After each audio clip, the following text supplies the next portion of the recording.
चलिए तो स्टार्ट करते हैं next part, that is a lattice energy, right. चलिए सॉरी, हाँ, लैटिस स्ट्रक्चर के बारे में बात करेंगे पहले, फिर लैटिस एनर्जी की बात करते हैं।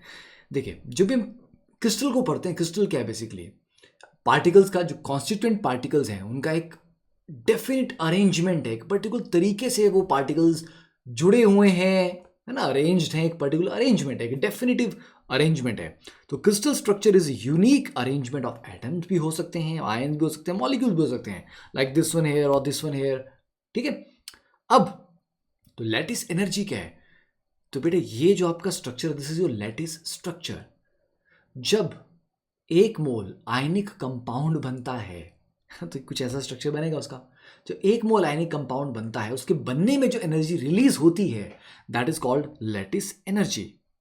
या आप ऐसा सोच लीजिए, अब इससे आपने आयंस लिए, उनसे एक मोल क्रिस्टल बना दिया, एनर्जी रिलीज हुई।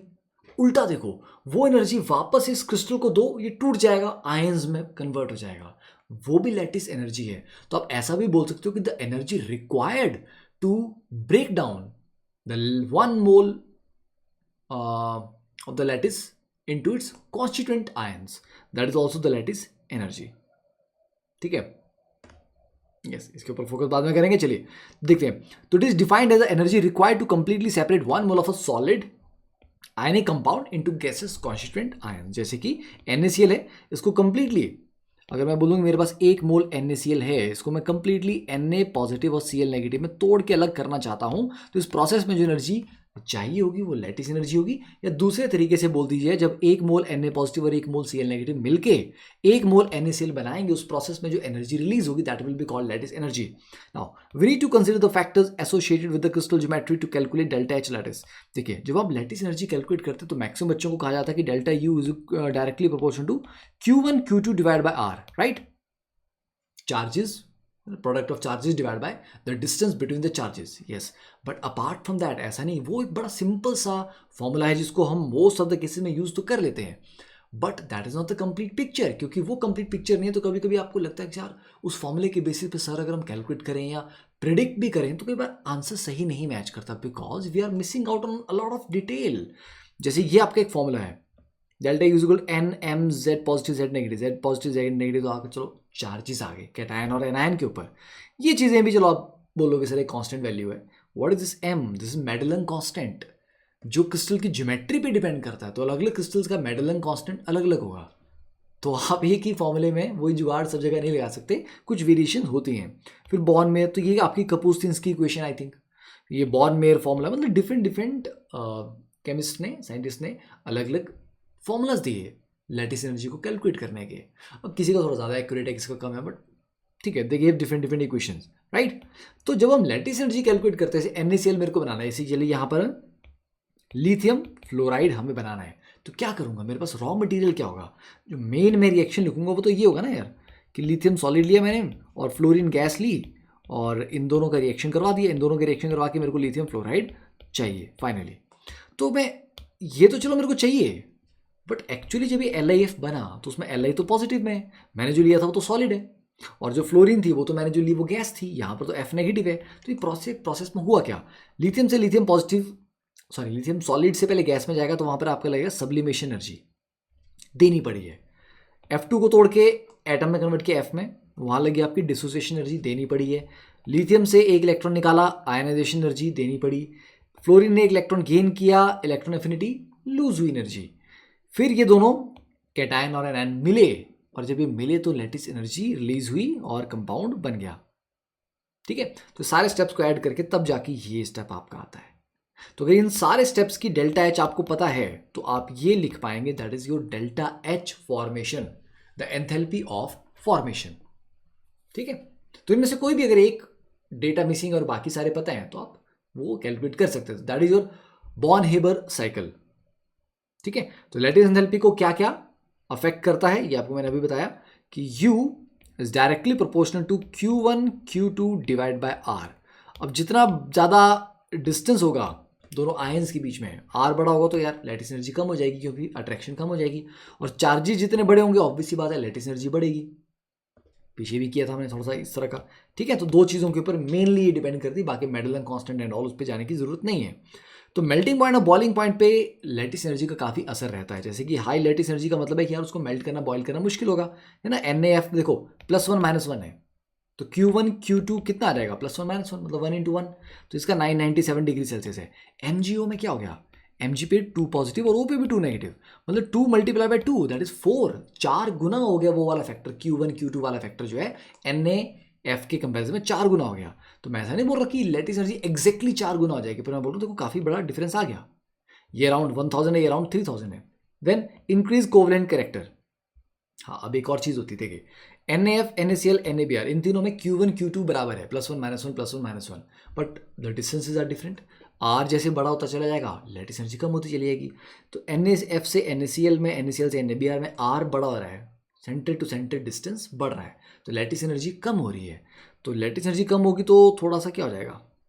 और दूसरा यहाँ पे जैसे ब्रोमाइड बड़ा हो रहा है, पोलराइजेबिलिटी उसकी बढ़ी, फजान रूल के अकॉर्डिंग कोवलेंट ज़्यादा है, तो जो कोवलेंट ज़्यादा होते हैं ना उनमें क्या होता है, मेल्टिंग पॉइंट बॉइलिंग पॉइंट कम होते हैं। तो इन तीनों को आप कोवलेंट के अकॉर्डिंग भी कंपेयर कर सकते थे, क्योंकि लैटिस एनर्जी की वेरिएशन यहाँ इतनी ज़्यादा नहीं होगी। और आप ये भी बोलते हो कि हाँ सर NaBr में भी आपका लैटिस एनर्जी कम हो जाएगी, तो देखो मेल्टिंग पॉइंट कम ही हो गया, ठीक है। तो उसके अकॉर्डिंग भी आप बता सकते हैं ना। ये कुछ लैटिस एनर्जी की वैल्यूज हैं, नॉट के याद करनी है, just to give you an idea कि अच्छा इस तरह के सीक्वेंस में कितना बदल रहा है। जैसे LIF, LII, NaF है ना, इन दोनों में देखो LIF में ज़्यादा है कि उसमें आयनिक करेक्टर ज़्यादा है, LII में कोवलेंट करेक्टर ज़्यादा हो गया इसलिए उसका कम हो गया। तो ये भी मैटर करता है, आयनिक और कोवलेंट करेक्टर का भी यहाँ पर इन्वॉल्वमेंट काफ़ी रहता है, ठीक है। अब देखिए, तो आयनिक कंपाउंड, मॉलिक्यूलर कंपाउंड, तो आयनिक कंपाउंड आपको पता है स्मॉलेस्ट कंपोनेंट्स आयंस होते हैं, मॉलिक्यूलर कंपाउंड के स्मॉलेस्ट कंपोनेंट मॉलिक्यूल होते हैं। आई डोंट थिंक इस चीज़ को एक्सप्लेन करने की जरूरत है, it's quite self explanatory, notes में आपको मिल जाएगा, तो उसको आप एक बार पढ़ लीजिए, ठीक है। चलिए अब जैसे देखो ये कि जितना आयनिक करेक्टर होगा वो सॉलिड में रहेगा, NaCl है, MgCl2। अब जब यहाँ से यहाँ जा रहे हैं आप, तो आपका कोवलेंट करेक्टर बढ़ रहा है, NaCl से MgCl2, फिर AlCl3, SiCl4, PCl3, HCl2 और क्लोरीन, तो आपका ऑलमोस्ट मेजॉरिटी आपका पूरा कोवलेंट ही है। तो देखो धीरे धीरे कोवलेंट में क्या होता है, बॉन्डिंग थोड़ा सा वीक होती चली जाती है। तो देखो जैसे आप आयनिक से कोवलेंट की तरफ जा रहे हो, हम सॉलिड से धीरे धीरे लिक्विड और लिक्विड से धीरे धीरे गैस की तरफ जा रहे हैं, तो ये भी फर्क पड़ता है। आयनिक आपको पता है कंपाउंड मोस्टली सॉलिड में मिलते हैं। Then thermal stability of ionic solid. देखिए थर्मल स्टेबिलिटी का मतलब क्या होता है कि किसी सॉलिड को आप हीट करेंगे और वो टूटेगा नहीं, वो उसकी थर्मल स्टेबिलिटी है कि कब तक नहीं टूटेगा भाई, ठीक है। जितना हाई टेम्परेचर चाहिए उसको तोड़ने के लिए, मतलब उसकी थर्मल स्टेबिलिटी उतनी ज़्यादा है। जैसे आपका कार्बोनेट्स हैं, कार्बोनेट्स को हीट करने में हम बोलते हैं ना कार्बन डाइऑक्साइड छोड़ देते हैं, जैसे कैल्शियम कार्बोनेट को हीट किया, ये कैल्शियम ऑक्साइड प्लस CO2 बना देता है, तो ठीक है वो टूट जाता है, बट एक सर्टेन टेम्परेचर होगा।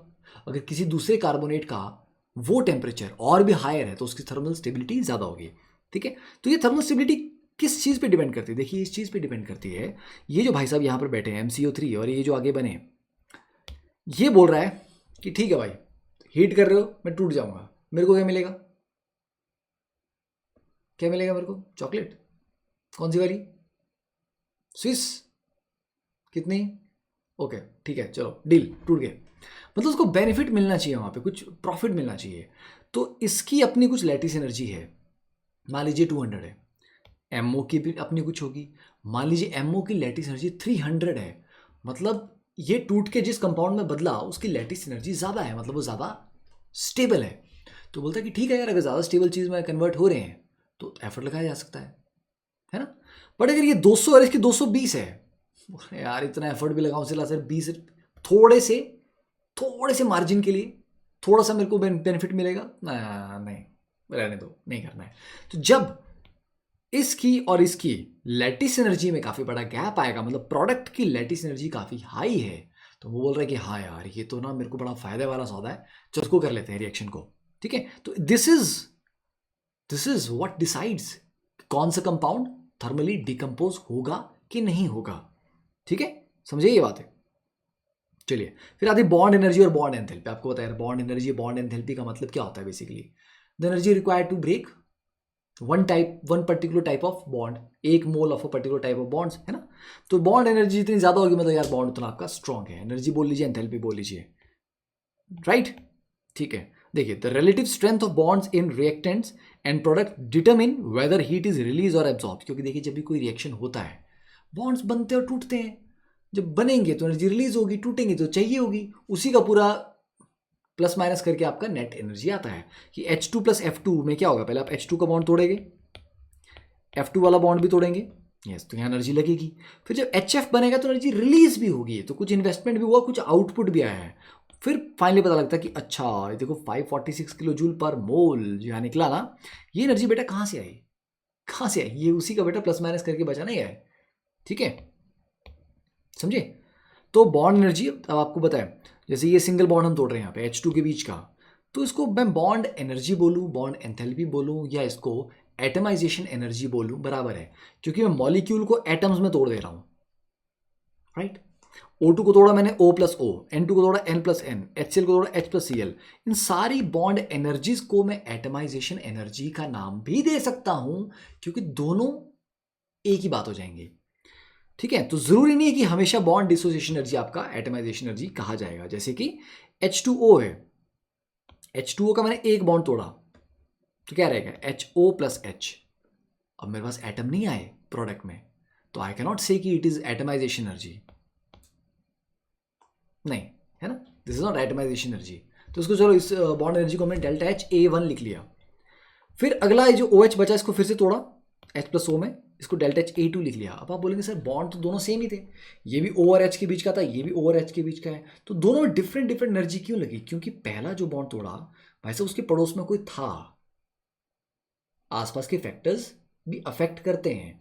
तो ये बॉन्ड तोड़ा, ये अकेला नहीं था, तो उसका क्या ज्योमेट्री है, आसपास के एटम्स क्या है, वो अफेक्ट करते हैं, तो इसकी वैल्यू कुछ आएगी। और इसकी देखो, अभी ये अकेला है, इसकी कुछ और आएगी। तो क्योंकि दोनों ही बॉन्ड पर हैं, तो सर OH बॉन्ड, तो किस वैल्यू को लेंगे, तो हम इन दोनों का एवरेज कर लेते हैं। फिर ये तो ऐसा हम कर लेते हैं, जैसे CH4 में 4 बॉन्ड हैं, तो आपको क्या लगता है कि चारों बॉन्ड को तोड़ने की एनर्जी बराबर होगी? पहले आप एक बॉन्ड तोड़ेंगे और आपको CH3 प्लस H मिलेगा, फिर अगला ये वाला तोड़ेंगे, फिर आपको CH2 प्लस H मिलेगा, फिर उसको तोड़ेंगे, आपको CH प्लस H मिलेगा। क्या सब बार एनर्जी बराबर होगी चारों बार? नहीं। मान लीजिए X1 X2 X3 X4 4 आई, तो सर CH की बॉन्ड एनर्जी कितनी हुई? फिर उनका मीन, उनका एवरेज। ठीक है, that is what we do. तो ये कुछ डेटा है, कौन सा बॉन्ड बहुत स्ट्रांग है। देखिए, सिलिकॉन फ्लोरीन का बॉन्ड बहुत स्ट्रांग है, सबसे स्ट्रांग बॉन्ड है ये। ठीक है, अगर सिंगल बॉन्ड की बात करें, ठीक है, ट्रिपल बॉन्ड में तो इससे ज़्यादा स्ट्रांग भी है ना, तो आपको पता होना चाहिए यार। ठीक है, चलो, ये तो बहुत स्ट्रांग है सिंगल में।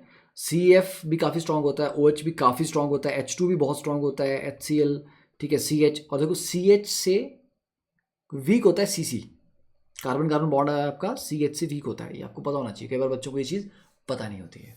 ठीक है, क्योंकि CH बॉन्ड क्या छोटा होगा तो स्ट्रॉन्गर होगा।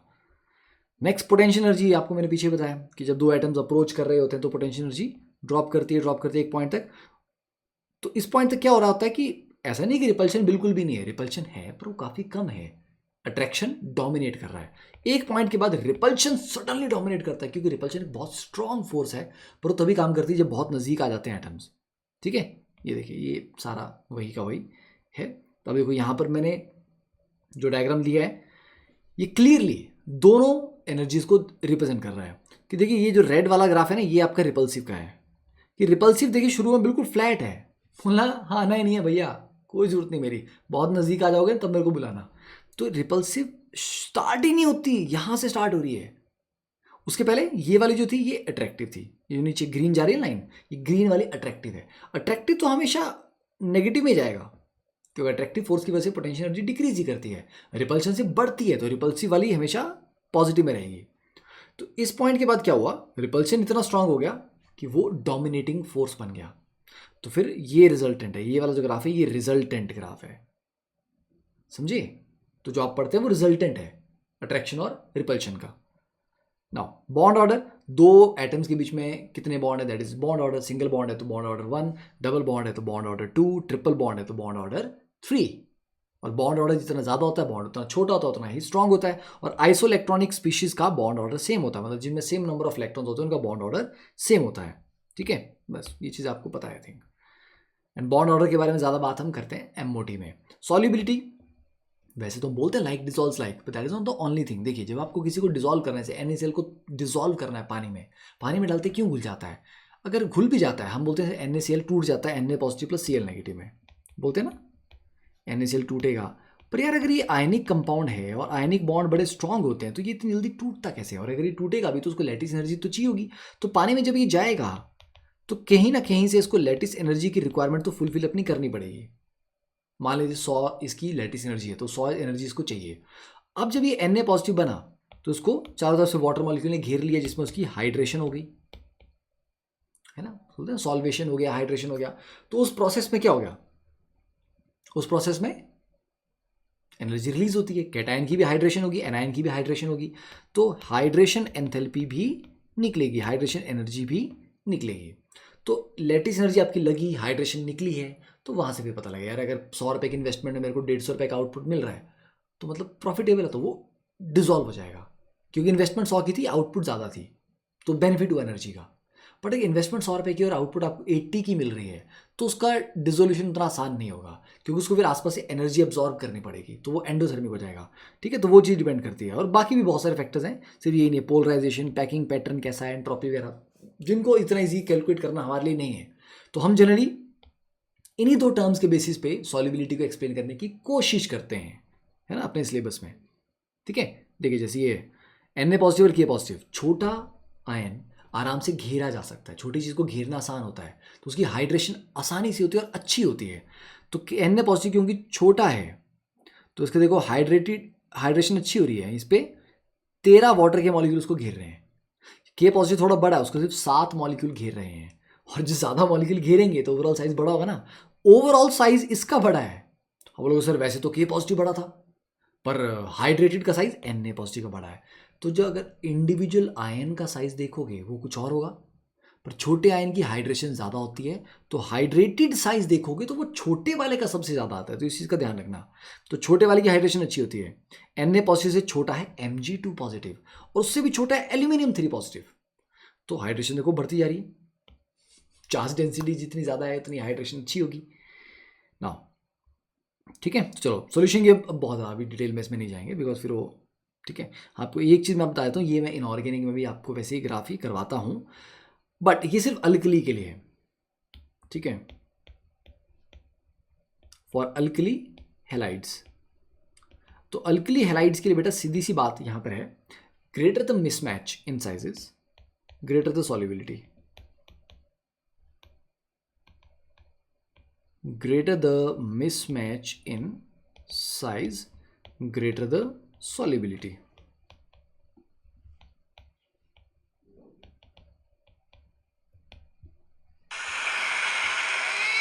Oops.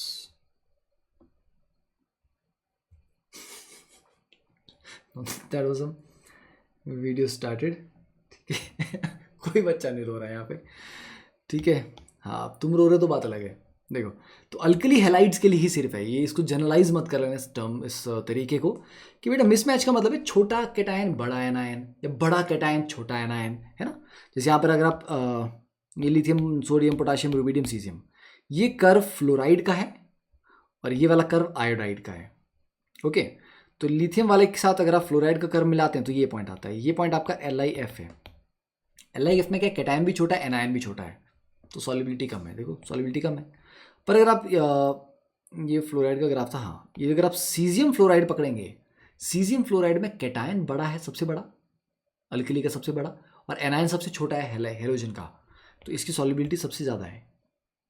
वैसे ही आयोडाइड में देखोगे CSI कैटायन भी बड़ा है एनायन भी बड़ा है, तो सॉल्युबिलिटी कम है, पर LiI सॉल्युबिलिटी ज़्यादा है। तो ये है, ये एक जनरलाइजेशन आप अल्कली हेलाइड्स के लिए ले सकते हैं। बाकी आपको कुछ और मैं ट्रेंड्स यहाँ पे बताऊंगा अभी, ठीक है, कि पोलराइजेशन डोमिनेटिंग फैक्टर होता है, तो अभी इसके बारे में देखो डेप्थ में नहीं जाएंगे, बिकॉज दैट फिर वो चीज़ क्रैश कोर्स वाली नहीं रहेगी। तो ये कुछ ट्रेंड्स हैं कि पोलर सॉल्वेंट में ज़्यादा polarisation will cause less solubility, क्योंकि ज़्यादा पोलराइजेशन से कोवलेंट करेक्टर बढ़ता है, और पोलर सॉल्वेंट में हमें कोवलेंट करेक्टर नहीं ज़्यादा चाहिए होता है, आयनिक करेक्टर ज़्यादा चाहिए होता है। तो AgF, ठीक है, देखिए सॉल्युबिलिटी का है AgF greater than AgCl greater than AgBr greater than AgI, क्योंकि AgI में आपका क्या है, AgI में आपका मैक्सिमम पोलराइजेशन हो रहा है, तो उसमें मैक्सिमम कोवलेंट करेक्टर होगा। तो अगर आप सिल्वर हेलाइड्स की बात करते हो तो AgF सबसे अच्छा डिजॉल्व होगा पोलर सॉल्वेंट्स की अगर बात हो रही है। तो ये भी ध्यान रखना कि किसकी बात की जा रही है, किस सॉल्वेंट के अंदर, है ना, डिसॉल्व करने की बात हो रही है। फिर PbF2 PbCl2, तो ये एक बार जस्ट पढ़ लेना, है ना, PbCf2 Cl2 Br2 सेम वो चीज़ है, ये तीनों ट्रेंड एक जैसे हैं, सिमिलर हैं। When polarisation is the dominating factor, मतलब तो क्या होता है, नॉन पोलर, वही पिछले वाला पॉइंट चल रहा है, 1 पॉइंट ही चल रहा है ना। तो रिलेटिवली नॉन पोलर सॉल्वेंट्स की अगर हम बात करते हैं तो बेटा non polar solvent like acetone वगैरह, ठीक है, उनमें क्या होगा, जो थोड़ा कोवलेंट है वो ज़्यादा डिजॉल्व हो जाएगा। तो NaCl less than NaI, NaI की ज़्यादा है क्योंकि NaI ज़्यादा कोवलेंट है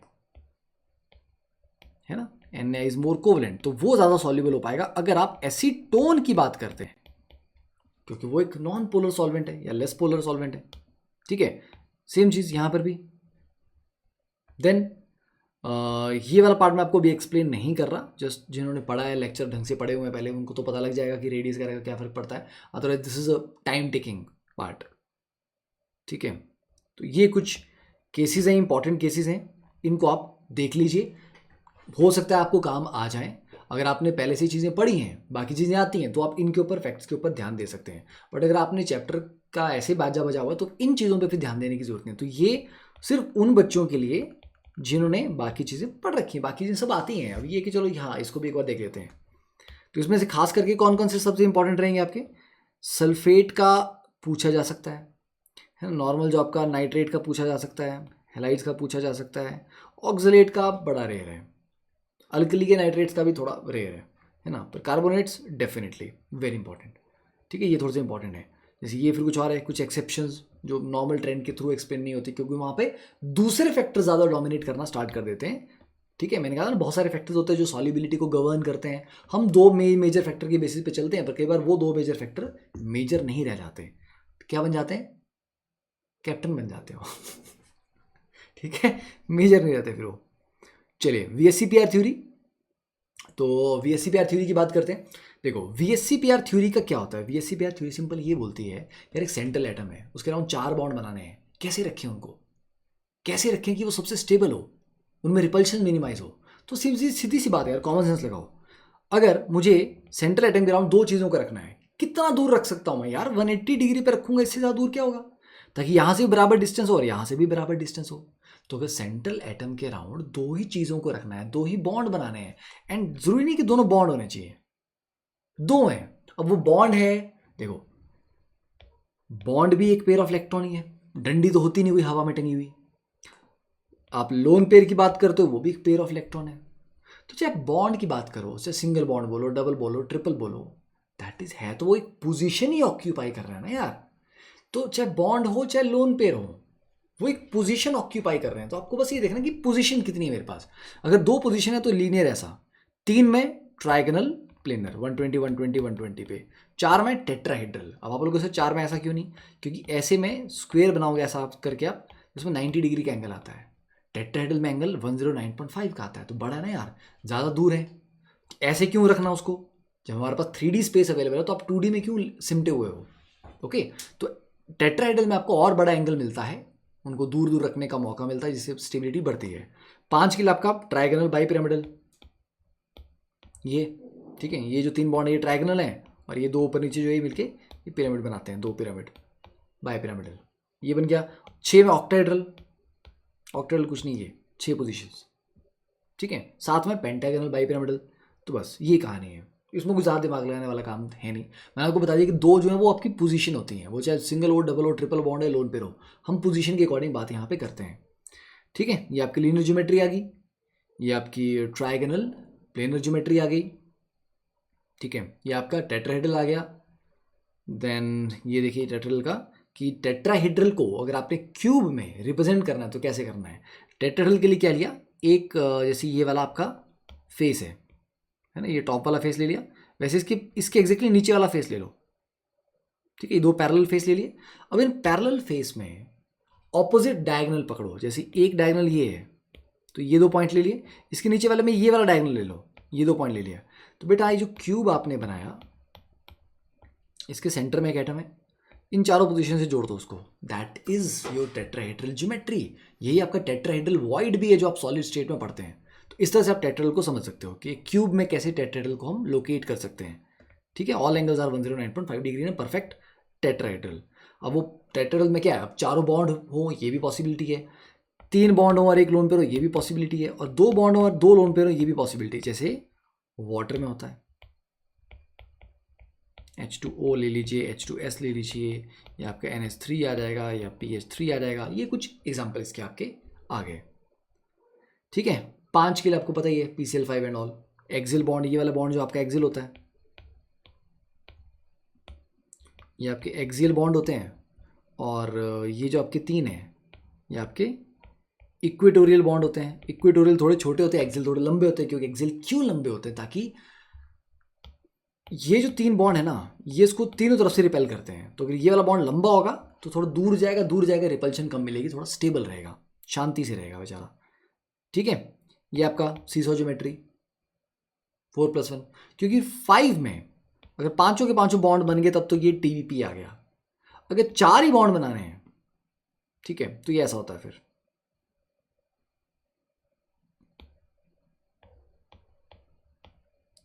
ये आता है फिर सीसॉ ज्योमेट्री, मतलब यहाँ झूले पे आप बैठ जाओ, इस झूले पे आपका दोस्त बैठ जाएगा और झूलते रहो। ठीक है, that's called seesaw geometry. Actually geometry is triangular bipyramidal, seesaw should be shape होती है सीसॉ आपकी।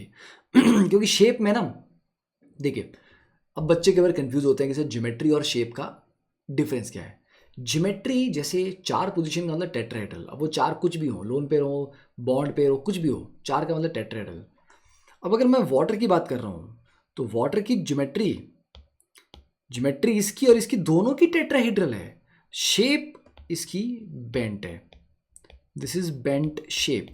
क्योंकि शेप में ना लोन पेयर को कंसीडर नहीं करते, फिर सिर्फ ये 2 बॉन्ड तो वी शेप या बेंट शेप, यहाँ पर पिरामिडल शेप। तो इसकी जो शेप है दैट इज पिरामिडल। ठीक है, ज्योमेट्री पूछे तो सबकी टेट्राहेड्रल है। तो ज्योमेट्री सिर्फ टोटल पोजीशन के अकॉर्डिंग होती है। 4 का मतलब है टेट्राहेड्रल, बात खत्म। वो 4 क्या है वो फिर आप तुम देख सकते हो कि वो शेप टेट्राहेड्रल है अगर चारों बॉन्ड है, 3 बॉन्ड है तो पिरामिडल, अगर 2 ही बॉन्ड है तो बेंट, उसके अकॉर्डिंग। तो वैसे यहाँ पर ये सीसॉ, क्योंकि एक लोन पेयर था, लोन पेयर को कंसीडर नहीं करते जब हम शेप की बात करते हैं। ठीक है, 6 में आपका ऑक्टाहेड्रल आ जाता है SF6 टाइप में, 7 में आपका पेंटागनल बाइपिरामिडल आ जाता है। ये next is predicting the bond angle based on VSCPR theory. ठीक है, तो बॉन्ड एंगल्स को कैसे प्रिडिक्ट करना है। देखिए अब जैसे NO2 है, इसका थोड़ा साइज बढ़ा देते हैं। NO2 पॉजिटिव में नाइट्रोजन के पास कोई पेयर ऑफ इलेक्ट्रॉन बचा नहीं है, तो अगर आप इसका बनाएंगे तो 2 ही इसके पास डबल बॉन्ड बन रहे हैं, मतलब 2 ही पोजीशन ऑक्यूपाई हो रही हैं, तो ये लीनियर आ जाएगा। NO2 में क्या है, 2 बनाने के बाद भी इसके बाद एक सिंगल इलेक्ट्रॉन बच जाता है, मतलब 3 चीज़ें नाइट्रोजन के पास, एक ये वाली पोजीशन, एक ये वाली पोजीशन और एक ये सिंगल इलेक्ट्रॉन। 3 पोजीशन है तो मेरे को ट्रायंगल बाइपिरामिडल ट्रायंगल प्लेनर जैसा बनाना पड़ेगा अरेंजमेंट, लीनियर नहीं बना सकता। इस नाइट्रोजन के पास क्योंकि कोई लोन पेयर या सिंगल इलेक्ट्रॉन कुछ भी नहीं है, पॉजिटिव है ये, तो ये लीनियर है। और NO2 नेगेटिव में क्या आ जाएगा, N के पास एक पेयर ऑफ इलेक्ट्रॉन आ जाएगा। ठीक है, तो बेटा यहाँ पर क्योंकि कुछ है नहीं तो ये एंगल और ये एंगल 180 आ गया। यहाँ एक सिंगल इलेक्ट्रॉन दोनों तरफ से रिपेल कर रहा है, ये इलेक्ट्रॉन पेयर है, पेयर ज़्यादा रिपल्शन करेगा, तो ऑब्वियस सी बात है ये वाला एंगल आपका बड़ा होगा और ये वाला एंगल छोटा होगा। ये अल्फा है और ये बीटा है, तो बीटा आपका क्या होगा, लेस देन अल्फा। क्योंकि लोन पेयर, एक पेयर की रिपल्शन ज़्यादा होगी ना एक सिंगल इलेक्ट्रॉन से, तो ज़्यादा रिपेल करेगा तो और छोटा कर देगा उसको। ठीक है, H2O एंड OF2 में क्या हो जाएगा आपका, देखिए H2O में स्ट्रक्चर आपका ये आ गया, OF2 में स्ट्रक्चर आपका ये आ गया। अब H2O में ऑक्सीजन क्योंकि ज़्यादा इलेक्ट्रोनेगेटिव है तो वो इलेक्ट्रॉन अपनी तरफ रखेगी, थोड़ा ऊपर रखेगी। OF2 में क्योंकि फ्लोरीन ज़्यादा इलेक्ट्रोनेगेटिव है, वो इलेक्ट्रॉन थोड़ा नीचे रखेगी। नीचे क्योंकि दूर है तो उनके बीच में रिपल्शन कम है, तो आप ऐसे समझो ये मैंने एंगल बना लिया एक। अगर मेरे इलेक्ट्रॉन्स नीचे नीचे हैं तो इनके बीच में डिस्टेंस ज़्यादा है, डिस्टेंस ज़्यादा है तो ये क्या करेंगे, रिपेल कम करेंगे। रिपेल कम करेंगे तो अगर यहाँ से और यहाँ से प्रेशर लग रहा है तो बोलेंगे चलो थोड़ा और नज़दीक आ जाते हैं क्योंकि अपने पास अभी उतनी रिपल्शन नहीं है। बट यही इलेक्ट्रॉन थोड़ा ऊपर होते तो बोलते यार भाई हम तो ऑलरेडी बहुत नज़दीक हैं, अब तुम साइड से और प्रेस करोगे तो हम नहीं जाने वाले अंदर, तो ये और अंदर नहीं जा सकता, और एंगल छोटा नहीं हो सकता। तो नीचे जब इलेक्ट्रॉन्स होते हैं ना, तो ऑक्सीजन के जो 2 लोन पेयर हैं, यहाँ से पुश करेंगे, यहाँ से पुश करेंगे, दोनों तरफ से, तो और एंगल छोटा करेंगे, तो OF2 का एंगल छोटा होगा, H2O का बड़ा होगा। CH4 CCl4 में आप बोलोगे सर यहाँ पे तो इलेक्ट्रोनेगेटिविटी का डिफरेंस है, पर यहाँ पर कोई पुश करने वाला लोन पेयर नहीं है ना, क्योंकि चारों के चारों बॉन्ड है, चारों सेम तरह के बॉन्ड है, तो चारों एक दूसरे को एग्जैक्टली कैंसिल आउट कर देंगे रिपल्शन को। ठीक है, वो चलिए, तो ये आपके लिए होमवर्क हो गया। मैं काम करूंगा, मैं नोट्स में आपको ये जो बॉन्ड एंगल वाला पार्ट है अपने हैंड रिटन नोट्स का, वो मैं उसको ज़रूर दूंगा। और या फिर एक काम करते चलिए, ये भी आधे घंटे का लेक्चर हो ही गया। बॉन्ड एंगल वाले से हम नेक्स्ट में आपको कुछ में इन्फॉर्मेशन के साथ ना, कुछ डेटा के साथ फिर डिस्कस करेंगे। तो बॉन्ड एंगल के बाद आपको क्या पढ़ के आना है, नेक्स्ट आपको पढ़ के आना है VBT, फिर MOT थोड़ा सा बचा है, और हाइब्रिडाइजेशन फिर निपटा लेंगे। ठीक है, चलिए, सी इन द नेक्स्ट क्लास।